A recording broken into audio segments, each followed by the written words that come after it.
কিন্তু আজকে প্রায় 19-20 বছর হয়েছে আপনাদের দোয়ায় আপনাদের সাথে কথা বলতে বলতে দুটা ভাঙা চূড়া ভাঙা এখন মোটামুটি বলতে পারি। কথা বুঝতে পেরেছেন? কিন্তু ডক্টর ইনায়েতুল্লাহ আব্বাসী সাহেব ইনার দাদা হুজুরে এখানে বাংলাদেশে এসেছিলেন, বাংলাদেশে জৌনপুর থেকে এসেছেন, এখানে আসিয়া ইন্ডিয়া ন্যাশনালিটি এখানে নিয়ে নিয়েছেন। তিনি এখান থেকে পড়াশোনা করেছেন বাংলা, তারপরে এখান থেকে দেওবন্দ গিয়েছেন, তারপরে মৌলানা তাকি উসমানী সাহেবের মাদ্রাসা দিয়ে তিনি ওইখান থেকে পিএইচডি করেছেন, তাখাসসুস ফিল হাদিস বুখারী সব যত, তারপরে মুফতি অনেক আল্লাহ পাক তাকে ইলম আতা করেছেন। তার ভাষা বাংলা হওয়ার বিদায় তার কণ্ঠ, তার ভাষা আপনারা যেভাবে বুঝেন, আমাদের বাংলাদেশে আমাদের যারা জনপুরীরা আসেন আমরা কিন্তু সেইভাবে বুঝাইতে পারি না। কথা বুঝতে পারছেন? আল্লাহর কাছে দোয়া করি আল্লাহ পাক তার স্বাস্থ্য তার হেফাজত করুন, আল্লাহ পাক তার হায়াতে তাইয়্যিবা। আমিন। এখানে কারি হযরত মোহাম্মদ উবাইদুল্লাহ আব্বাসী সিদ্দিকী জৌনপুরী পেশাব কিবলা তিনিও বসেছেন, তিনিও আমার ভাই হন। আল্লাহ পাক আমাদের ভিতরে দ্বীনে খিদমত করার তৌফিক আতা ফরমান, আমাদের ভিতরে ইখলাস আতা ফরমান।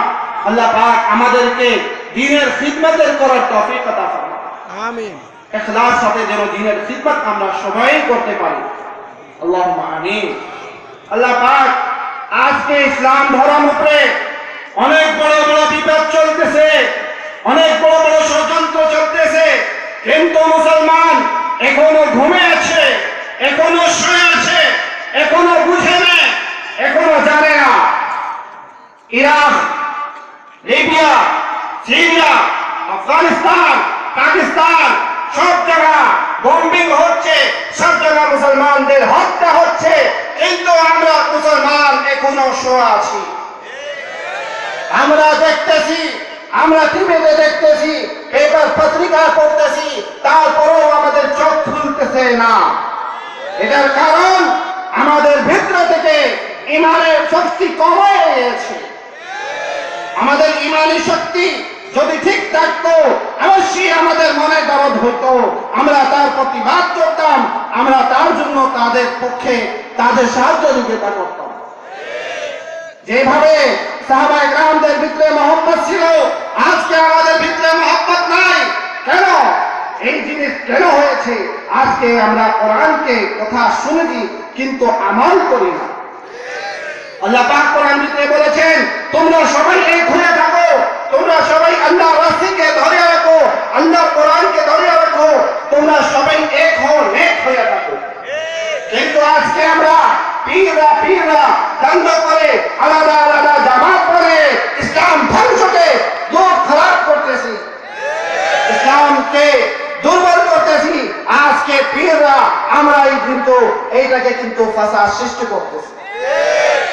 যদি দুনিয়ার ভিতরে যত পীর মাশায়েখ আছে, দুনিয়ার ভিতরে যত সিলসিলা আছে, দুনিয়ার ভিতরে যত মুসলমান আছে, সব যদি এক হয়ে যায়, কাফির মুশরিকদের সাহস নাই যে ইসলাম ধর্মকে কোনো আঘাত দিতে পারে।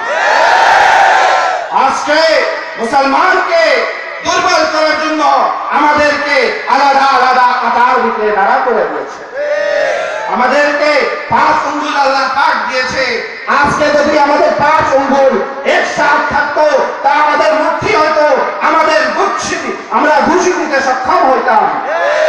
এই ইহুদি নাসারাদেরকে আমাদের হাতকে, আমাদের মুষ্টিকে দুর্বল করার জন্য আমাদের 2-3টা আঙ্গুলকে তারা কাটিয়ে দিয়েছে, আলাদা আলাদা হয়ে গিয়েছে। আজকে আমরা দুঃখের বিষয়, আমাদের জন্য দুঃখের বিষয়, আজকে আমরা যত মুসলমান আছি যদি সবাই এক প্ল্যাটফর্মে চলে আসি, অবশ্যই আল্লাহ পাক আমাদেরকে আবার ওই শক্তি দান করে দেবেন।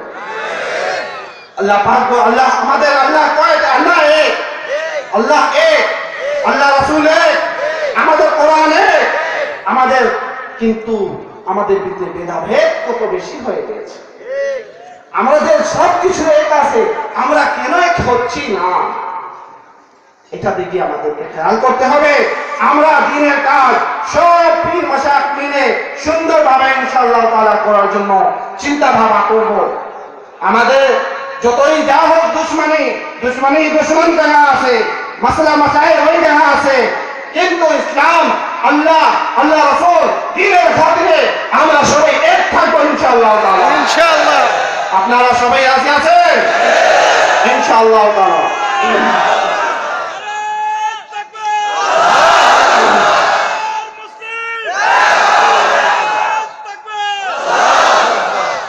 সব মুসলমানদেরকে এক হইতে হবে, না হলে লিবিয়া, সিরিয়া, ইরাক, আফগানিস্তান, তারপরে সব মুলকে যেরকম অবস্থা হচ্ছে, যদি আজকে বাংলাদেশের মুসলমান, বাংলাদেশের পীর মাশায়েখ সব যদি এক না হয়, তাহলে বাংলাদেশের অবস্থাটাও কাফির ইহুদিরা এই অবস্থা করে দিবে। নাউজুবিল্লাহ।